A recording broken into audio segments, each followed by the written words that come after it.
ನನ್ನ ಹೆಸರು ಮಹಿಮಾ. ಪ್ರಸ್ತುತಿ ಗಮಕ. ಗಮಕ ಅಂತಂದರೆ ಕಾವ್ಯ ಭಾಗಗಳಿರುತ್ತೆ. ಅಂದರೆ ಚಂಪು ಕಾವ್ಯ, ಹಾಗೆ ಜೈಮಿನಿ ಭಾರತ, ಕುಮಾರವ್ಯಾಸ ಭಾರತ. ಆ ಕಾವ್ಯದ ಪರಿಚಯ ಈಗ ನಾವು ಕನ್ನಡ ಓದಿದಾಗ ಲ್ಯಾಂಗ್ವೇಜ್ ಅದರಲ್ಲಿ ನಮಗೆ ಲಘು ಗುರು ಹಾಕೋದು, ಹಾಗೆ ಉಗಾಭೋಗಗಳು, ಈ ಥರ ಎಲ್ಲ ಗಮಕ ಶೈಲಿಯಲ್ಲಿ ಇರುತ್ತೆ. ಅದೇ ರೀತಿ ವಾಚನ ವ್ಯಾಖ್ಯಾನ ಅಂತ ಸಪ್ರೇಟಾಗಿ ಡಿವೈಡ್ ಮಾಡಿರ್ತೀವಿ ಗಮಕ ಅಂತಂದರೆ. ಸೊ ಅದರಲ್ಲಿ ಏನು ಬರುತ್ತೆ, ವಾಚನ ಅಂತ ಬಂದಾಗ ಹಾಡಿನ ಮುಖಾಂತರ ರಾಗ ಹಾಕಿ ಅದನ್ನು ವಾಚಿಸ್ತೀವಿ. ಹಾಗೆ ವ್ಯಾಖ್ಯಾನ ಅಂದರೆ ಆ ಹಾಡಿಗೆ ಅಥವಾ ಆ ಪದ್ಯಕ್ಕೆ ಏನು ಅರ್ಥ ಇರುತ್ತೆ ಅದನ್ನ ಸೂಚಿಸುತ್ತೆ. ಇದು ಗಮಕದ ಪ್ರಸ್ತುತಿ. ಅದರಲ್ಲಿ ವಾಚನ ನಾನು ಆಯ್ಕೆ ಮಾಡ್ಕೊಂಡಿದ್ದೀನಿ. ವಾಚನ 5 ನಿಮಿಷಗಳ ಕಾಲ 5 ಪದ್ಯಗಳು ಯಾವ ರೀತಿ ಇರುತ್ತೆ, ಯಾವ ಥರ ಯಾವ ರಾಗ ಹಾಕ್ತಾರೆ, ಯಾವ ಥರ ಪದ್ಯ ಇರುತ್ತೆ ಅಂತ ಹೇಳಕ್ಕೆ ನಾನು ಪ್ರಯತ್ನ ಪಡ್ತೇನೆ. ಪ್ರಸ್ತುತಿ ಗಮಕ ಆಯ್ದಂತಹ ಭಾಗ ಕನಕದಾಸರ ನಳಚರಿತ್ರೆ, ಅದರಲ್ಲಿ ಹಂಸರಾಯ ಭಾರ ಎಂಬ ಕಾವ್ಯಭಾಗ.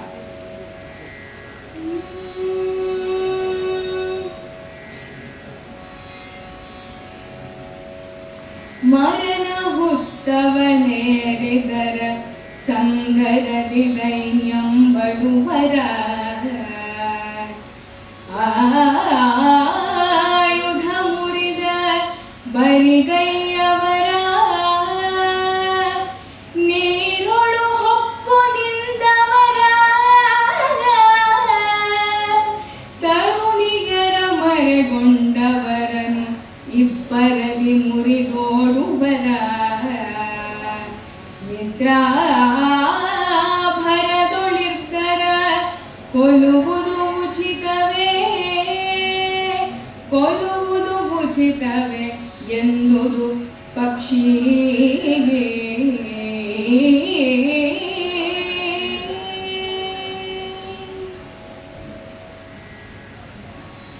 ಈ ಥರ ಪದ ವಿಭಾಗಗಳು ಮಾಡಿರ್ತೀವಿ.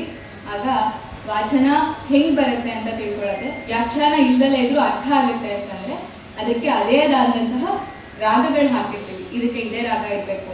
ಈಗ ನವರಸಗಳು ಪ್ರಧಾನ ಇರುತ್ತಲ್ಲ, ಯಾವ ರಸಕ್ಕೆ ಯಾವುದು ಅಂತ ಭರತನಾಟ್ಯದಲ್ಲಿ ಇರುತ್ತಲ್ಲ, ಅದೇ ರೀತಿ ಗಮಕದಲ್ಲೂ ಸಹ ಅರ್ಥ ಆಗಕ್ಕೋಸ್ಕರ ಜನರಿಗೆ ಅದು ರಾಗಗಳಾಗಿ ಡಿವೈಡ್ ಮಾಡಿರ್ತೀವಿ. ನುಡಿಗೆ ನಾಚಿದ ನರಸ ಹಂಸದ ನಡವಳಿಗೆ ಮೆಚ್ಚಿದನು, ನಿನ್ನನು ಹಿಡಿದು ಕೊಲ್ಲುವವನಲ್ಲ, ನಿನ್ನ ಲಯಕ್ಕೆ ಹೋಗು ಎಂದು ಬಿಡಲು ರೆಕ್ಕೆಯ ಕೊಡಲಿ ಹಾರಿತು, ಒಡನೆ ಬರಳಿತು ಧರೆಗೆ ರಾಯನ ಕಡೆಗೆ ಮಂಡಿಸಿ ಕುಡಿದು ನುಡಿದುದು ನೃಪನಲ್ಲಿ ವಿನಯದಲ್ಲಿ.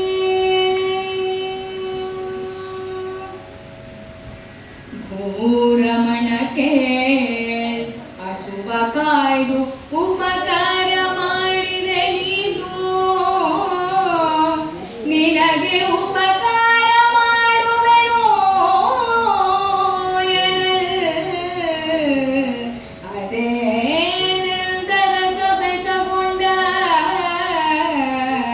ಸಾರ ಹೃದಯನೇ ಚಿತ್ತವಿಸು ವಿಸ್ತಾರದಿಂದ ಅರುಹುವೆನು ಭುವನದೊಳ್ ಆರಿಗುಂಟು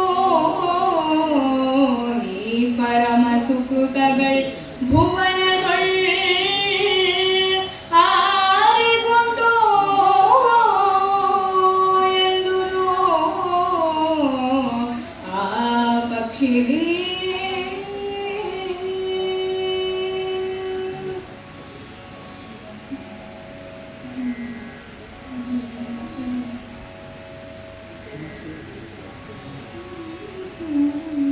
ಅರಸಕ್ಕೆ ಅತಿದೂರದಲ್ಲಿ ಸುರಪುರವ ಪೋಲ್ವ ವಿದರ್ಭ ಪಟ್ಟಣದ ಅರಸು ಭೀ